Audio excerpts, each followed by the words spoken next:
All Three Beards Media podcasts originate from the Gravitate Co-working Studio, sponsored by Revelton Distilling Company.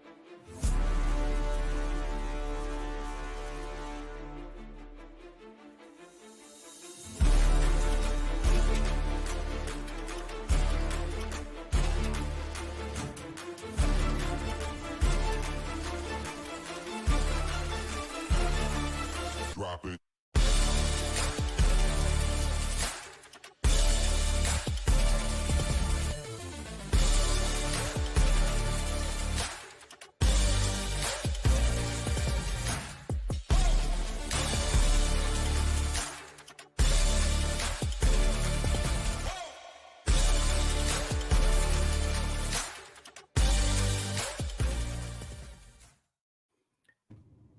Welcome back to another edition of the Ball Don't Lie podcast. I am your host, Ted Hawley, here as always with my co-host, Justin Smool, live from who knows where he's at. He's always over the place. He's in his car right now, but we're happy for him to be here. As always, we're brought to you by Three Beards Media Group. And thank you again to our sponsors, Gravitate Co-working and Revelton Distilling Company. Thanks again to Pig in the background running the show for us. But Smooly, what's up, buddy? Where are you at? Where are you living? Where are you driving? I was in Kansas City. I'm back in Des Moines. So yeah, I'm just sitting in the car in the parking lot before I go grab a bite to eat.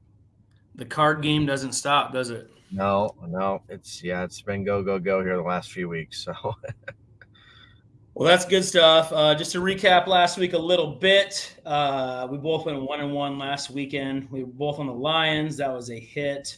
And I missed on the Bills. You missed on the Niners. Look, the Packers are better than we thought they were. Yeah. Brock Purdy did not play good for 3 quarters. Nope. But he had a big boy drive. Hey, there's something to be said about that. There is. The haters can say all they want, but when it mattered the most, you're back against the wall. You're down. He let him down the field. He did what he had to do. So they can keep talking all that narrative, whatever they want to say. But, hey, at the end of the day, I mean, the guy has not lost a playoff game when he can throw the football. He's still plus 375 for Super Bowl MVP right now, so you might as well just go ahead and bet that right now. That's probably the best odds you'll ever find for a quarterback that will be playing in the Super Bowl. Ever. Correct. 2 games out. I have not even looked at that, but that is outstanding. Go get it. Yeah. Hey, we both went 1-1. You had that ugly first wild card weekend. Yeah. I had a good wild card weekend. Has me sitting at 5-2 for the playoffs. Look, I'm in a crazy dilemma for this week that I'm still alive in that huge 3,000 entry survivor pool. Yeah. There's 19 people left.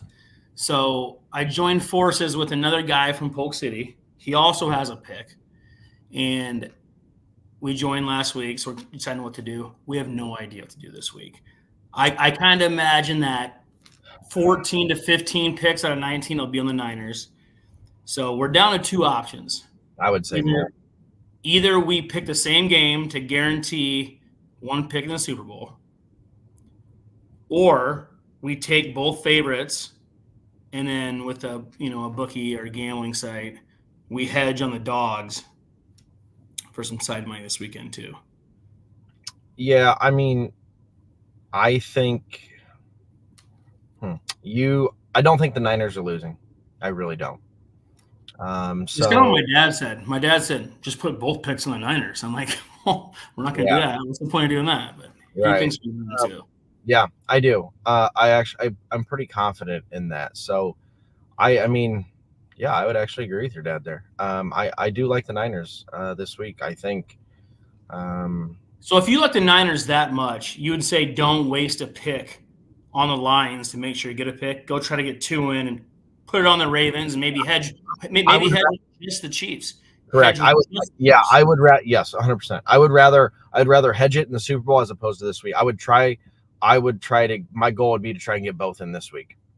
So to guarantee a winner in the Super Bowl. Correct. Yep. 100%. Because at that point, because they don't show who's left until after the game kicks. So we could wait for kicks, see who's on what, and then if we get 2 picks in, then hedge in the Super Bowl on a live bet. Hard. Yeah, because you would have so much more wiggle room to do whatever. I mean, you're guaranteed profit to begin with if you got there. I mean, However, there's almost 70 grand goes to the winner in this, and there's 19 picks. So say there's 15 picks left for the Super Bowl. Say it splits. I mean, if it's a Ravens-Niners Super Bowl, what's the spread going to be? 2, one way or the other? It won't be a field goal. Probably 1. Yeah, one. Maybe a pick 'em. Yeah. So they'll be split on that, and you wait till kick, and you maybe even wait till somebody scores and do a huge hedge and try to be a hogger. Yeah, and I think you can do it. You could be able to do it all game, truthfully. But I'm not 100% convinced that Baltimore's just gonna roll Kansas City either. I mean, I'm getting sick of it. Like the Chiefs aren't any freaking good, and they might win the Super Bowl. Mahomes just pisses. You're a Raiders fan too. I'm a Broncos fan. It pisses us off. It does. It's just Mahomes in the playoffs. It's crazy. It's 6 straight AFC championship games. I mean, hey, give credit where credit's due. Like, the guy's just good, flat out. I mean, and there's really nothing. It's hard not to like him, truthfully, for as good as he is. I mean, he doesn't really do anything wrong, you know. He doesn't. In terms of off the field. Thank God for his wife and his brother. Otherwise, there's nothing to hate about him. Right. Well, at least his brother's taking a back seat this offseason. Well, he kind of had to. Well, yeah. He kind of had to. Yeah. I guess he was forced, but yeah. Yeah, just a little bit. Cool. Well, why don't you go ahead and roll us out here? Why don't we start in the AFC? Let's just start that Chiefs game there. Okay. The Chiefs are 4-point dogs. It opened at 3. It's moved to 4. I'm a little shocked it went that way, but I mean, look, the Bills went straight Bills. They had the ball at the 26-yard line at the 2-minute warning. Go win the football game. They came out and played scared, try to settle for a longer field goal, and they missed. Yep. Go score. I mean, I get it. You don't want to leave time on the clock from Mahomes, but you have to get touchdown first. Correct. These stupid coaches in the league, whoever, they're all at fault.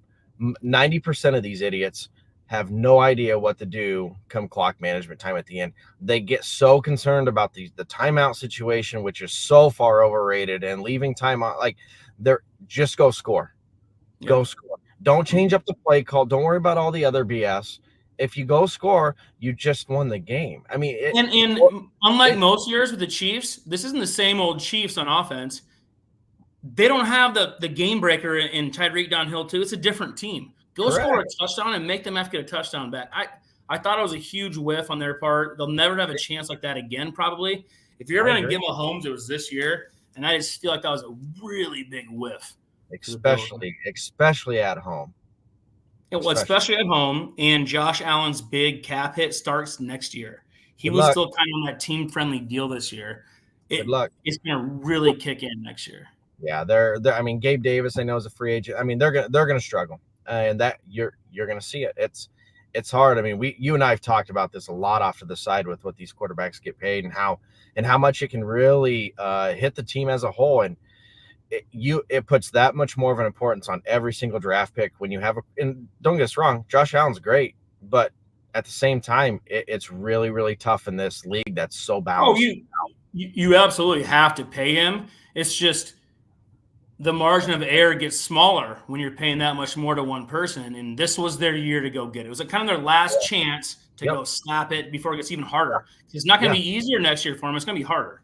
It's going to be harder. I mean, they have to hit a home run in the draft, and that's how you're going to have to do it. Is find a young. I think you have to let Stephon Diggs go too. I don't disagree. Yeah, I don't disagree.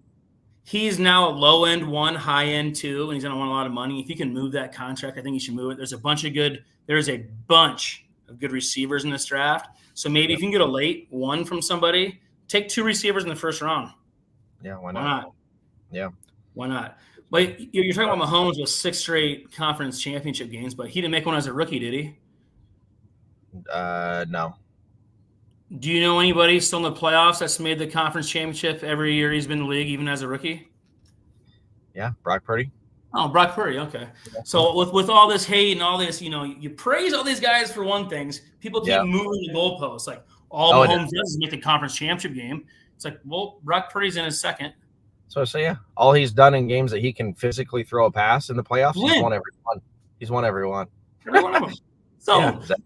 I mean, we move the goalposts for certain guys because you're supposed to, and then we move them back in again too, and that's what pisses me off about this. Yeah, 100%. That's why I'm so glad you brought up that Mahomes comics. I'm like, all right, now let's move to Purdy. So, because he's a seventh-round pick, it's just because of his weapons. It's like, well, he has weapons. What's he doing with them? He's winning.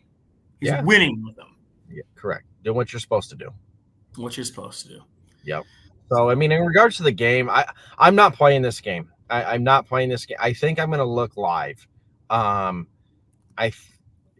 don't. It feels a little fishy to me that the game went up, that the line went up. So but I don't know. Here's the I'm not going to go against Mahomes here, and I actually think they have a good. I think they match up well with Baltimore. I really do. So I'm going to let your talk here maybe make my decision one way or the other in one of these games. Before we really dive into our absolute plays for this week, why don't we jump real quick and hear a word from our sponsors? Why take the best corn in the world and make it into fuel when you could make it into whiskey? That's the question that launched Revelton, Iowa's most visible and fastest growing distillery. Owners Rob and Christy Taylor embrace the grain-to-glass philosophy, sourcing ingredients locally and overseeing on-premises production and bottling at their facility in Osceola. One sip, and you'll agree that Revelton's handcrafted whiskeys, gins, and vodkas are the best you've ever tasted. And with the launch of their rye whiskey, made with 100% Iowa-grown rye and corn, and their new bourbon coming soon, there's more Revelton to love than ever. Iowa's own Revelton Distillery. ReveltonDistillery.com. The great thing about working from home is working from home. The worst thing is working from home, especially for face-to-face collaborations with customers and coworkers. And let's face it, coffee shop meetings are neither private nor professional. So skip the trip to Starbs and investigate Gravitate Co-working Space. For more than 10 years, Gravitate has provided large and small office and conference spaces perfect for hosting meetings, workshops, or other events, as well as private phone booths for confidential conversations.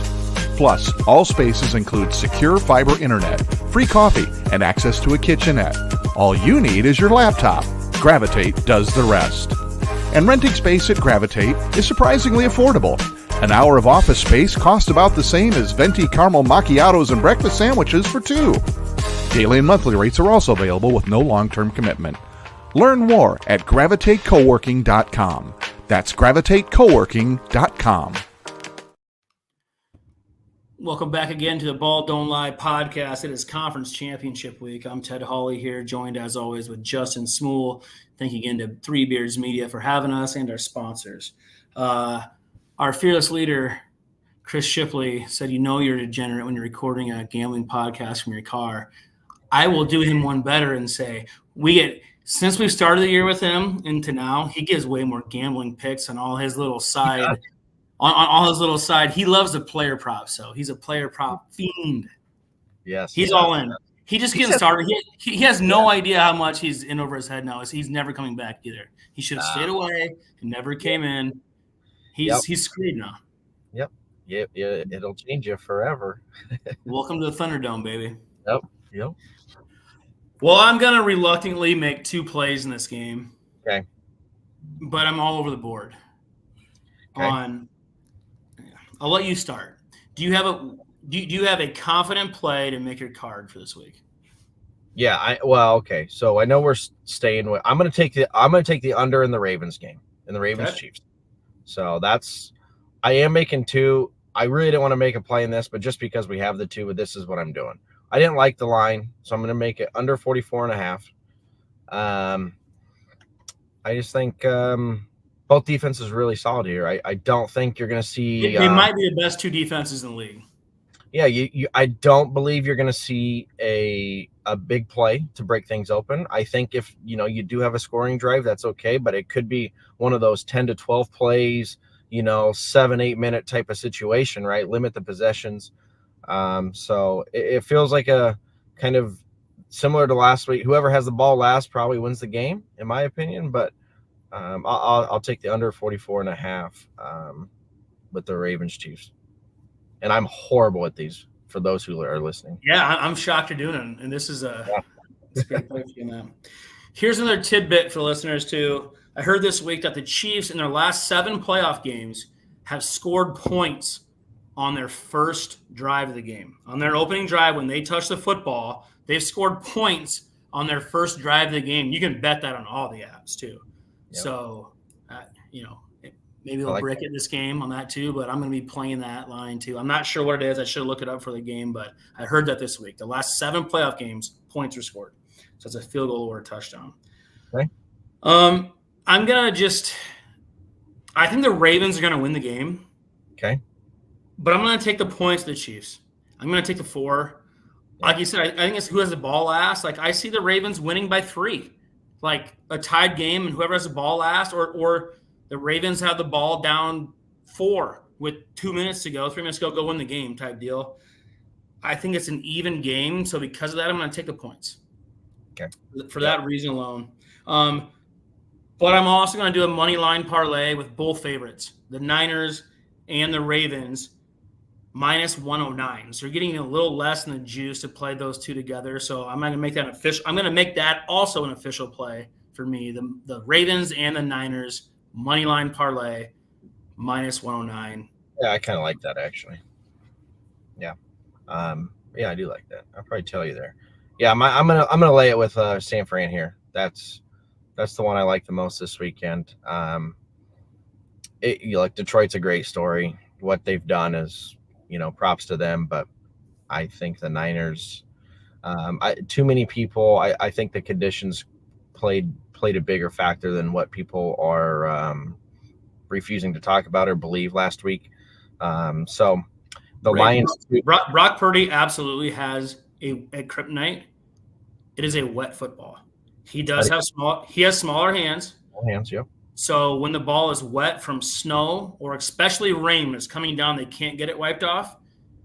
He can struggle in that, and he did last week. He did for sure. It's going to be 70 and sunny on Sunday. Yeah, I think perfect conditions.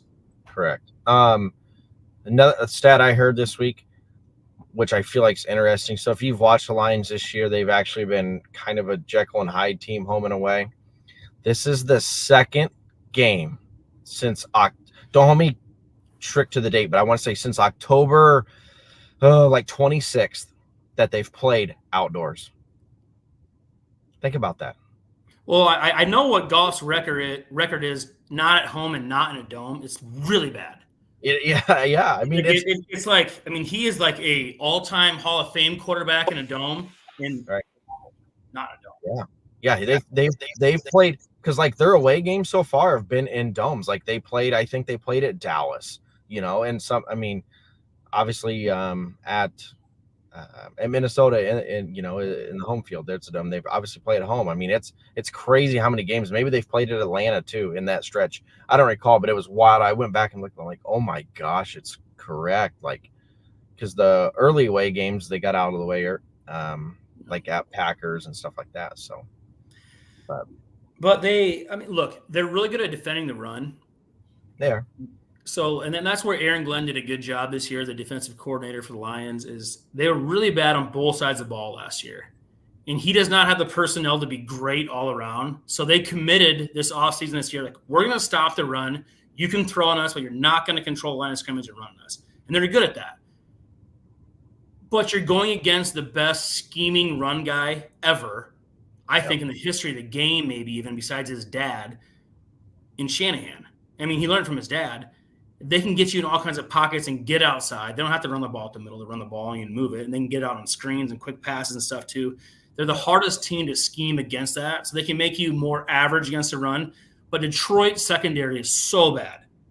I think they're either number 1 or number 2 against the run in the league, and they're like number 30th or 31st against the pass. Like, they are it's that much of a Jekyll and Hyde deal. Yeah. So I do give Aaron Glenn credit for, he's like, look, I don't have the dudes just to be an elite defense. So we're going to be elite at one thing and just suck at the other, because you have to give up one to have the other. We don't have the guys, and they don't have the guys. And even if Debo doesn't play, or he doesn't play that much, I don't think it really matters that much. The Jennings dude that came in and replaced him too, he's a good guy and looked like Brock trusted him. He's thrown to him late. Yeah. Yep. And look, if McCaffrey can't run the ball, you can go put his ass in the slot in 2 seconds, and he's a top 10 player out there too. It's not that big a deal. Right. No, it's a great point. I think people have been they've kind of forgot how bad this Lions D was in like stretches throughout the year, and they were putrid. I mean, that Thanksgiving game against Green Bay at home, I mean, they couldn't stop anything. They couldn't. You know, I mean, and so that's the thing. If you let Brock and them get rolling, good luck. Well, and I heard a stat too that Brock Purdy is 0-5 against the spread without Debo and 1-4 overall. Here's what they left out in that stat. Trent Williams played in none of those games either. And I'll tell you right now, Trent Williams is way more important to that reason than Debo Samuel is, because he's maybe the best left tackle in the history of football. He's absolutely the best tackle in the league right now. And to those games, when Brock dropped back, it was set hike. You go from the best left tackle in the league to some bum. There's a guy in his face immediately. Well, I agree. Trent Williams is playing. He's healthy. Yeah. Yep. No, he definitely means a lot more than Debo does. And as good as Debo is, yeah. I still think Ayuk's their true best pass catcher anyway. Debo just does so much after the catch. I mean, don't get me wrong, Debo's fantastic, but their best true receiver is Ayuk. A fact. And you still have Kittle. I completely agree with that. There's guys everywhere. They'll be fine. Yeah, I actually think Kittle would be the guy I would look at. I think he has a monster game. I think he's going to create the problem. So I would look at him for like a player prop. I think Kittle could have a field day. So I have a couple of player props here too to look at as well. I know Mark Andrews is back for the Ravens, but I kind of think he'll be in some packages maybe. Isaiah Likely has become a big time pass catcher for them. He's been hitting his overs. He's been my plays anyway. He's down to 22.5 yards for his over under. That's like one catch potentially because they like those seam routes with their tight ends there, especially their second tight end. So he'll be playing that Charlie Kohler role that he was the last 2 weeks anyway. I think Likely can have that in one catch in the game on a seam route. So I like Isaiah Likely over 22.5 yards for a player prop. And I think McCaffrey's going to have a big day anyway. I know that they're going to take the runaway. So I'm going with if McCaffrey for 2+ touchdowns, because him to score touchdowns like minus 300. It's ridiculous. But you can actually get plus 150 for two touchdowns. 2 touchdowns or more for McCaffrey. And then again, back to my prop on the Chiefs scoring points in their first drive. Those are my 3 props that I like. All right. Yeah. I need to look at some more. Maybe I'll tweet some out. But yeah, I kind of like those as well, actually, now that you say it. I think McCaffrey has a big game too. I just think he's going to have a big game. And whether it's in the stat category or not, like he always just seems when they get in the red zone, is there a better guy that just knows how to find the freaking end zone? It's incredible. Nope. And you have maybe the best guy that schemes to get his dudes the ball. Like some coaches try to get cute with other players when it's time to score. Shanahan goes, I will go with my Joes over the X's and O's. So correct. Yep. And I guess I want this for Purdy pretty bad. Same. I'm sick of hearing the hate. It's crazy. Nobody cheers for the Kurt Warners. Why is nobody cheering for this guy? It's crazy. Yeah. I mean, the pundits just don't, they continue to look bad. The national pundits and the Iowa fans who just want him to fail so bad in this state is crazy. Yeah. It's pretty wild when you think about it in terms of talk about a little bit of Iowa, like with what Caitlin Clark's doing still and Brock Purdy. I mean, even low key kind of under the radar, but Halliburton's having a monster season for Indiana. How's that on the radar? He's starting the All-Star game. Well, yeah. I mean, but in terms of what is being talked about. Sure. I mean, there's big time athletes coming out of the state. And I'm telling you right now, and it is a Caitlin Clark effect and how big the AAU ball is in the state. Iowa women's basketball is going to keep creating these studs. And they're popping through. I mean, maybe never to her level again. She's a generational type player. For sure. But just sending players to D1 basketball, it's nuts. Oh. Like we know, Jerry Piper's granddaughter, Ava Zedeker, is going to be a stud. She's going to be playing somewhere, D1. Yeah, I actually think I'm going to go try and watch the game here. She's really good. Yeah, I need to watch a couple. So. All right, well, I'm going to have 2 official plays in my card. You got anything else to add before we get to that? Nope. Actually, I got to ask you a question before we get to that. So your boy Bill Belichick, I thought he'd have a job by now. There's only 2 openings left. He's not going to have a job, is he? No, I mean, unless the D coordinator gets opened up. Shut up. That's not – I know you can't say that. I think he had the Falcons job. I don't think he was willing to give up control. And no, he wasn't. You're exactly I would right. hire him to be my coach today. I would not hire him to be my GM, especially because he's not looking past 3 years. He's horrible. He's done horrible. He has gotten a pass by everybody for the draft. He has been – just go look back at the picks. It's not good. Especially offensive. He cannot draft the offensive side of the ball. He can't do it. He's horrible. He's pathetic. And he's even whiffed. Gonzalez was actually a good pick this year. That fell to them. Yeah. The cornerback out of Oregon. But yeah, no, I mean, he has been terrible for the last 5, 6, 7 seasons in the draft. But no one talks about it because he walks on water. But yeah, no, I mean, he may not go anywhere. He may be done. I think Washington and Seattle are left. I think Seattle's going to be Dan Quinn. If it's not, probably Vrabel, from what I hear. I think Pete Carroll's getting left in the cold. Dan Quinn is a coordinator. Dan Quinn is a coordinator. He is not a coach. He's not a head coach. Nope.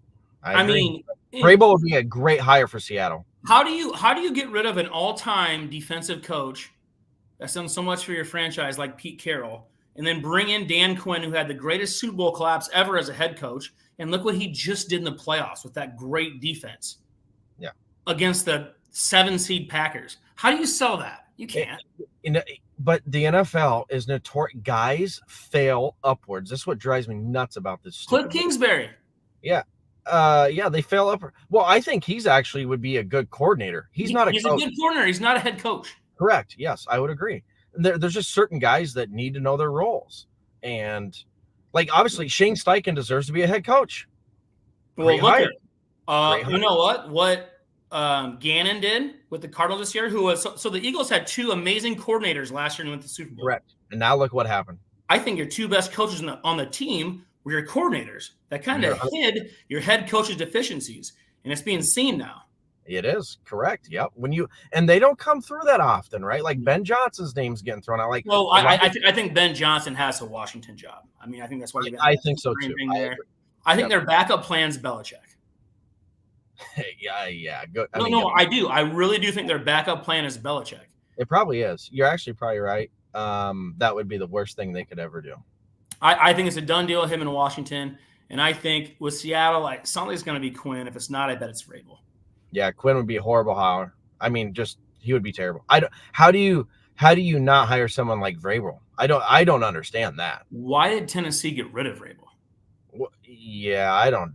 That's another great question. Stupid. I mean, unless they forced his hand in playing, I don't know. There's more to it behind the scenes. Who knows?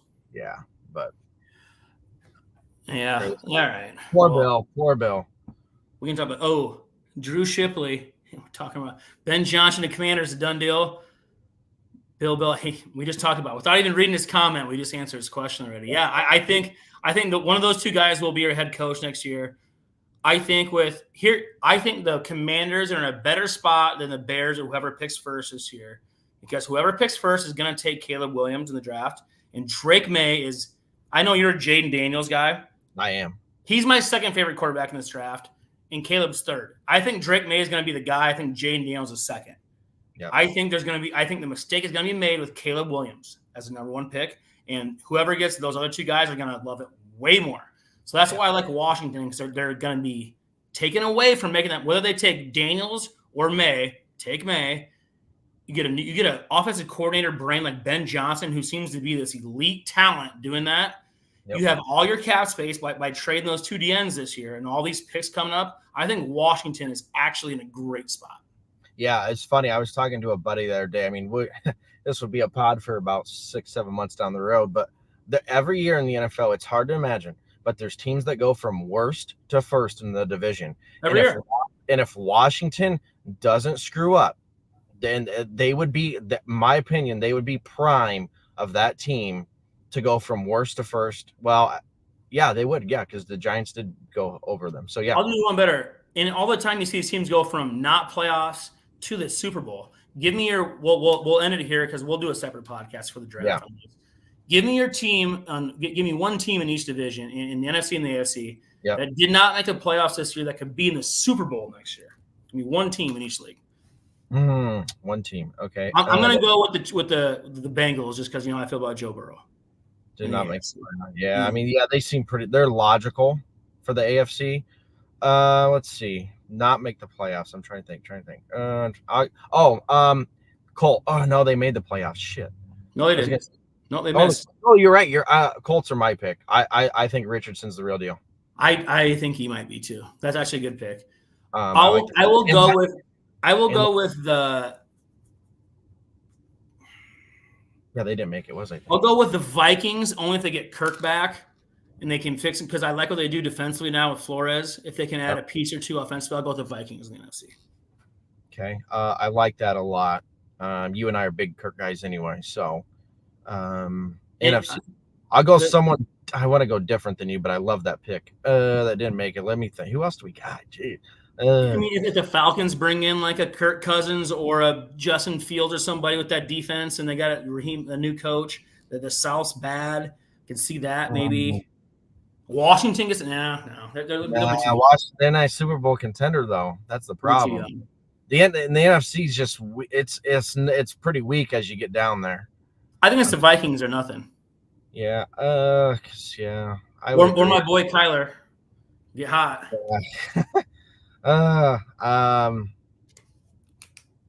No, I think I'd pick Minnesota too. To be honest, I can't. I'm with you. Yeah, I can't go. I can't go with it. I was trying to think of the West. Like the Niners are going to have that division on wraps. It's going to be so hard to beat them. Cowboys and Eagles are still there because the Giants and Washington they don't have the Super Bowl rosters. I think the Vikings are the only team you could say that about in the NFC. I'd agree, especially because they have a nice home field too. If you had to play them at home in the playoffs. Yeah. All right. Well, just to wrap it up here, we'll run through. I think we both have two official plays. I had you for the Ravens game, Ravens Chiefs under 44.5, and San Francisco minus 7.5. And I had myself with the Chiefs +4 and a money line parlay with the Ravens and San Francisco, which you get minus 109, which is just a little under even normal juice. That'll be an official play for me as well. That's all I got. Anything else to add before we got here, bud? No, man. Good luck this weekend. And, it's a Love Championship weekend. And fun. Yeah, go Purdy. Go Brock Purdy. DM us if you have any questions. We always get in the weeds a little bit before kick happens. Again, thanks to our sponsors. Thanks to Ball Don't Lie podcast with our Three Beards Media Group. And thanks to Pig in the background, as always. I'm Ted. He's Justin. Cash that ticket.